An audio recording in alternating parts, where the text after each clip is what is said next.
Hallo und willkommen zurück bei uns. Schön, dass du wieder reinhörst. Hallo auch von mir. Heute packen wir ein Thema an, das absolut grundlegend ist, wenn du neu nach Deutschland kommst Mhm. und deine erste eigene Wohnung beziehst. Es geht um die Anmeldung deines Wohnsitzes. Ganz genau. Ein wichtiger Schritt. Klingt vielleicht erstmal ein bisschen trocken oder Behördengang und so. Kann sein, ja. Aber einer, der wirklich Türen öffnet. Genau das wollen wir uns heute anschauen. Glaub mir, dieser Schritt ist entscheidend. Der offizielle Begriff dafür ist Wohnsitz anmelden. Richtig. Wir haben uns dazu eine Quelle angeschaut, die genau diesen Prozess beleuchtet. Lass uns das mal gemeinsam durchgehen. Gerne. Was genau verbirgt sich denn hinter dieser Anmeldung? Ist das mehr als nur, ein Formular ausfüllen? Ja, absolut. Im Kern ist die Anmeldung die offizielle Mitteilung an die deutschen Behörden, wo du wohnst. Okay. Du sagst dem Staat damit quasi, hier bin ich, unter dieser Adresse findet ihr mich. Verstehe. Das ist nicht nur eine Formalität, sondern die Basis dafür, dass du hier als Einwohnerin oder Einwohner überhaupt offiziell erfasst wirst. Ah, okay. Es ist sozusagen dein erster administrativer Fußabdruck im System. Genau das ist es. Verstehe. Man wird also offiziell Teil der Einwohnermeldedatei. Und wo genau muss ich das machen? Laufe ich da einfach ins nächste Rathaus? Oder wie geht das? Zuständig ist in der Regel das sogenannte Bürgeramt. Bürgeramt, okay. Das ist quasi die zentrale Anlaufstelle in vielen Städten und Gemeinden für solche Behördengänge. Und in kleineren Orten? Ja, da kann es auch mal direkt das Rathaus sein. Das kommt ein bisschen drauf an. Okay. Und dort reiche ich dann meine Unterlagen ein. Genau. Und als Beleg dafür, dass alles geklappt hat, bekommst du dann ein sehr wichtiges Dokument ausgehändigt. Die Meldebescheinigung. Die Meldebescheinigung, okay.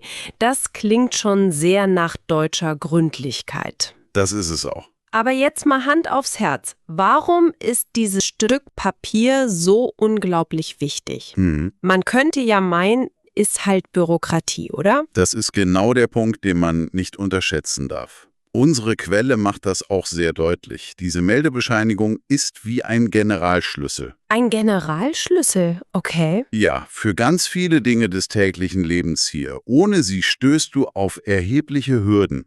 Zum Beispiel? Naja, stell dir vor, du willst ein Bankkonto eröffnen. Ja, braucht man ja. Eben. Ohne Meldebescheinigung oft unmöglich. Gleiches gilt für den Abschluss einer Krankenversicherung. Die Pflicht ist in Deutschland. Genau. Und selbst für einen einfachen Handyvertrag wird sie häufig verlangt. Echt? Sogar dafür? Ja. Die Anmeldung ist also die Grundvoraussetzung für diese essentiellen Dinge. Puh, okay, das ist wirklich eine Kette, die da dranhängt. Also keine Nebensächlichkeit, Absolut nicht. sondern absolut zentral, um hier überhaupt handlungsfähig zu sein im Alltag. Man ist sonst quasi blockiert. Genau. Du stößt schnell an Grenzen, wie du sagst. Das erklärt einiges. Was genau muss ich denn mitbringen, wenn ich mich auf den Weg zum Bürgeramt mache? Welche Dokumente sind laut der Quelle unerlässlich? Die Quelle nennt hier 2 absolut zentrale Dokumente. Ohne die geht es wirklich nicht. Okay, welche? Zum einen brauchst du dein gültiges Identitätsdokument. Also Pass. Genau. Dein Reisepass in der Regel oder wenn du aus einem EU-Land kommst, kann es auch dein Personalausweis sein. Okay, und das Zweite? Und zum anderen, und das ist wirklich ein Knackpunkt, den die Quelle stark hervorhebt, brauchst du die sogenannte Wohnungsgeberbestätigung. Wohnungsgeberbestätigung. Das Wort allein klingt schon sehr offiziell. Ist es auch. Das ist, so verstehe ich die Quelle, das Dokument, das mein Vermieter oder meine Vermieterin ausfüllen muss. Richtig. Ausfüllen und unterschreiben. Eine Art Beweis, dass ich tatsächlich in die Wohnung eingezogen bin. Exakt. Der Wohnungsgeber, das ist eben meist der Vermieter oder die Hausverwaltung. bestätigt damit schriftlich gegenüber der Behörde, ja, diese Person ist am so und so vielten Datum in diese spezifische Wohnung eingezogen. Ah, okay. Dieses Dokument ist die entscheidende Verbindung zwischen deinem Mietvertrag und deiner offiziellen Registrierung beim Amt. Und die Quelle betont ja, dass ohne dieses spezifische Papier die Anmeldung oft scheitert. Ja, das ist ganz wichtig. Das heißt, der Mietvertrag allein reicht dem Amt nicht. Das ist interessant. Genau das ist der springende Punkt. Der Mietvertrag ist eine zivilrechtliche Vereinbarung zwischen dir und dem Vermieter. Ja, klar. Die Wohnungsgeberbestätigung hingegen ist die vom Meldegesetz geforderte Bestätigung für das Amt. Das ist gesetzlich so festgelegt. Verstehe. Und was hier faszinierend ist, zeigt, wie das System funktioniert. Der Staat verlässt sich hier auf die Bestätigung durch eine dritte Partei, den Wohnungsgeber, Okay. um meinen Wohnsitz zu verifizieren. Richtig. Ohne diese externe Bestätigung fehlt dem Amt der geforderte Nachweis und die Anmeldung kann nicht erfolgen. Das unterstreicht wirklich die zentrale Rolle dieses einen Dokuments. Absolut. Das leuchtet ein. Es ist also eine Art Kontrollmechanismus. Könnte man so sagen, ja. Okay, wir halten fest, Pass oder Ausweis und diese Wohnungsgeberbestätigung sind die absoluten Must-Haves. Genau. Jetzt ist das mit deutschen Ämtern ja so eine Sache. Man hört oft, dass man nicht einfach vorbeikommen kann. Das stimmt meistens. Man braucht einen Termin. Wie kommt man da am besten ran? Gibt die Quelle dazu praktische Tipps? Ja, die Quelle ist da sehr konkret und empfiehlt klar den digitalen Weg. Online also. Genau. Der Tipp lautet, nutze eine Suchmaschine und gib die Stichworte Termin vereinbaren, Bürgeramt plus den Namen deiner Stadt ein. Ah, okay. Zum Beispiel Termin vereinbaren, Bürgeramt Berlin. Oder Termin vereinbaren, Bürgeramt München, genau. Die meisten größeren Städte haben Online-Portale. Auf denen ich dann Termine sehen und buchen kann. Richtig. Du siehst verfügbare Termine und kannst sie direkt buchen. Das ist schon mal gut zu wissen. Aber was, wenn ich auf dieses Portal gehe und alles ist grau, keine Termine frei? Ja, das passiert leider oft. Vielleicht wochenlang nichts. Das kann, ja, gerade wenn man neu in einer großen Stadt ist, ziemlich frustrierend sein. Absolut. Diese Erfahrungen machen viele, macht auch Stress, klar. Was rät die Quelle da? Auch hier hat die Quelle einen wichtigen Hinweis parat. Nicht verzweifeln und vor allem nicht aufgeben. Okay. Der entscheidende Tipp ist, regelmäßig, am besten täglich, auf dem Portal nachschauen. Wirklich täglich? Ja, oder sogar mehrmals täglich. Sehr oft werden kurzfristig Termine frei, weil Leute absagen. Ah, Oder die Ämter schalten morgens neue Terminkontingente frei.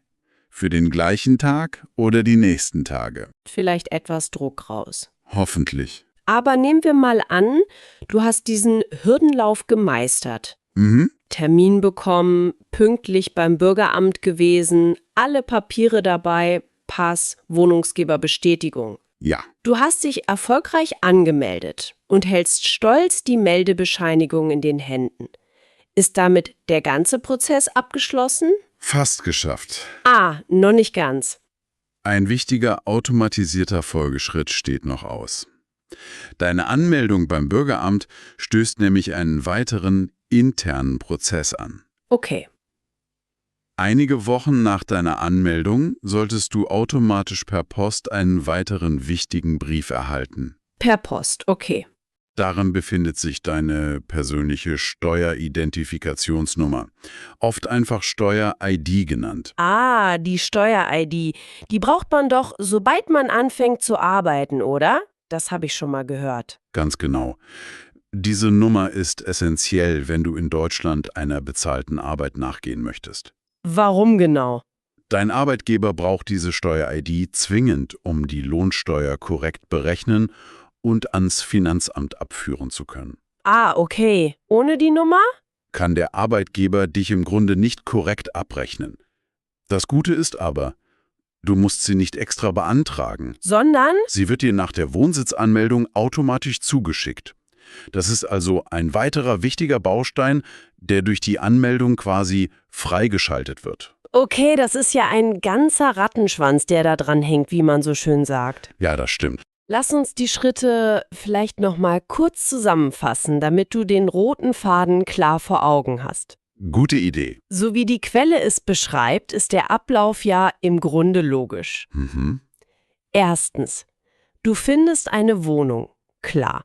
Ohne Mietvertrag? Keine Wohnungsgeberbestätigung. Logisch. Zweitens, ganz wichtig, du besorgst dir von deinem Vermieter diese Wohnungsgeberbestätigung. Am besten direkt beim Einzug oder kurz danach. Nicht zu lange warten. Drittens, mit dieser Bestätigung und deinem Pass oder Ausweis gehst du zum Bürgeramt oder eben Rathaus. Und an den Termin denken. Richtig, Termin nicht vergessen. Viertens, dort meldest du deinen Wohnsitz an und bekommst als Nachweis die Meldebescheinigung. Die gut aufbewahren. Ja, unbedingt. Und fünftens, dann heißt es ein bisschen Geduld haben, bis die Steuer-ID per Post kommt. Bestätigung, Amt, Meldebescheinigung, Steuer-ID. Das sind die Meilensteine. Okay. Ein Punkt, den die Quelle übrigens auch implizit deutlich macht, den sollten wir vielleicht noch erwähnen. Ja. Es gibt eine Frist. Eine Frist? Oh. Welche? In der Regel musst du dich innerhalb von 2 Wochen nach deinem Einzug anmelden. 2 Wochen nur? Ja, das ist gesetzlich vorgeschrieben. Also plane das am besten direkt mit ein, nicht auf die lange Bank schieben. Wow. 2 Wochen. Das ist sportlich, gerade wenn man neu ankommt. Das ist es. Und vielleicht noch gar nicht weiß, wie das alles funktioniert oder wie man einen Termin bekommt. Stimmt. Das ist ein wirklich wichtiger Hinweis. Sich also direkt nach dem Einzug drum kümmern. Absolut. Puh, das klingt alles nach einem ziemlichen Verwaltungsakt. Aber eben unumgänglich. Das ist er definitiv. Es ist einer der ersten und wichtigsten administrativen Schritte, wenn du in Deutschland leben willst. Aber wie wir gesehen haben, ist es eben nicht nur lästige Bürokratie um ihrer selbst willen. Sondern? Was hier wirklich wichtig ist zu verstehen, und das zieht sich so durch die Informationen der Quelle.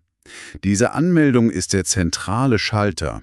Der Schalter. Ja, der viele andere notwendige Dienste und Prozesse überhaupt erst ermöglicht. Sie ist die formale Eintrittskarte ins System. Fürs Bankkonto, die Versicherung. Genau. Bankkonto, Krankenversicherung, Handyvertrag und eben auch für die Arbeitsaufnahme über die Steuer-ID. Sie integriert dich offiziell. Das ist eine gute Zusammenfassung der Bedeutung. Man legt damit quasi den Grundstein für sein Leben hier. So kann man es sehen, ja. Das war unsere heutige Besprechung zur Anmeldung des Wohnsitzes in Deutschland. Basierend auf der Quelle, die diesen Prozess für dich aufschlüsselt. Danke, dass du dir die Zeit genommen hast, hier mit uns tiefer einzusteigen. Ja, auch von mir vielen Dank fürs Zuhören. Ich hoffe, diese Erläuterungen helfen dir bei deinen ersten Schritten. Bestimmt. Bis zum nächsten Mal.